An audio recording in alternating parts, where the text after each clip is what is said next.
episode of the Metal Voice, where each and every week we talk about new releases, new bands, and just keeping the metal spirit alive. This week we're going to talk about Helloween.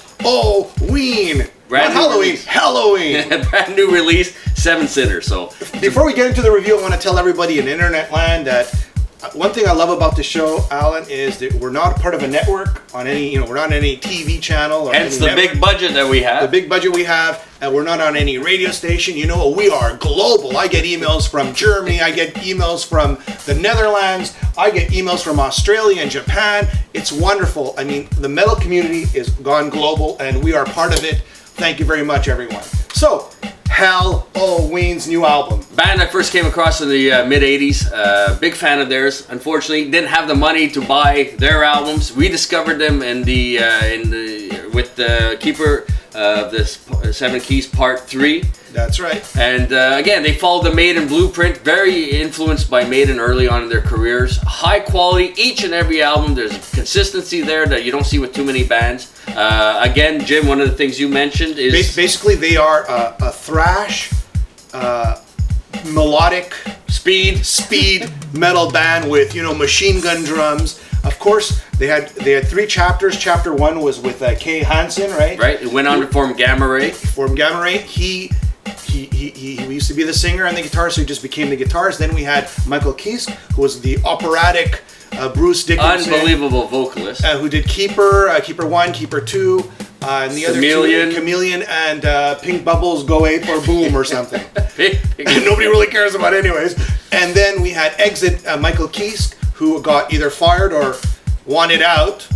Then we had Andi Deris from Pink Cream 69. He was a vocalist for Pink Cream 69. Another German who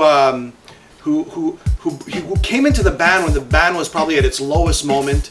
After so much success from the Keeper series. The Chameleon album got bombed. It was what I call their acoustic album, their folk album, actually. That's right. And, so Andi Deris, with his songwriting talents and his sort of Paul Di'Anno-ish type vocals in his heyday, Paul Di'Anno that is, he brought the band back up to what they are today. They're a massive cult following in Europe.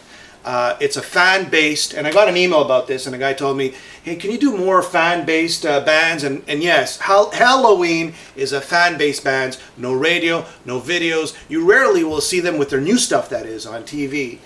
But there it is. We are here to promote their latest, greatest album. This album for me would be an 8.5, 9. Again, the consistency, every song is there. The only thing that I would knock it is it doesn't have that one standout track that you already expect from Are Helloween. You metal, Alan? Are you metal? Heavy metal? Compared to Mrs. God and the other ones like that, or I Want Out. It's not at that par. That's the only reason I want to give it a 10 out of 10. The drums are phenomenal. I don't know. No wonder they've gone through 4 or 5 drummers. Because he just loses his arms. That's right. It's like just drum like this. Exactly. Like this. It's unbelievable. So for that reason, and then the consistency, again, the consistency you expect from Helloween. I gotta say that I too, I give it an 8.5, 9, and the only reason is I think they could have just. I believe that was the last track, and I can't even read what the last track is, but it was probably a little weaker than the rest, but I love the sound, great production, great vocals. The lyrics, always that sort of sense of humor, serious type of lyrics. Heavy. This is a heavy album, and you know what? Play it loud, play it proud. Great album. Go out and buy it. I know I'm preaching to the choir here, but the metal community, we do support our artists. We got to continue to do so that they continue touring, continuing releasing these great releases. And we continue enjoying their music, right? Buy their album. And this week's The Metal Debate is... favorite Helloween singer, right? Andi Deris or Michael Kiske? We'll just limit it to those two.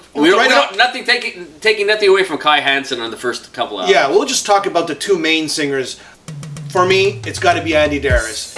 He's got that Paul Di'Anno, but better than it, sort of like Paul Di'Anno plus. Yeah, he's got character to his voice, and it just goes so well with the music that they create. I love those. At first, I couldn't stand it. I'll be honest with you. I couldn't, like most people, but he grows on you, and the more you listen to him, the more you enjoy his singing style. No, I was impressed with him right away because of that character. You don't know where he's going to take it, what range he's going to sing. Whereas Michael Kiske, and that would be my choice, Michael Kiske, he was always more on the high end of, because that's what the songs dictated. So you didn't really get his full range, I find, compared to some of the later stuff he did with Place Vendôme. So again, but for me, that's the one that took them to that next level, that really got him to those two albums with the Keepers of the Seven Keys, Part 1 and Part 2 are classic albums to this day. Have been recently remastered and re-released together as well, so check that out. But for me, Michael Kiske would be my favorite Helloween singer. I love Michael Kiske as well. I just want to say that. You take Michael Kiske out of Helloween, he's a great singer, but his voice needs that music. His voice needs those lyrics. Yeah, his voice needs that musical style. And when you take him alone, for me personally, now not for everybody, you know, I've heard it before, I don't really want to listen to it, I'm taking it off. I don't know. I don't know what he just said.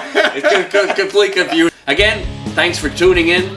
Hopefully this was enlightening you to some of the new bands. It enlightened me, Alan. It enlightened me somehow. It enlightened me. Mission accomplished. www, or this way or that way, I'm not sure. www.themetalvoice.com. That's our website. Or you can go email us.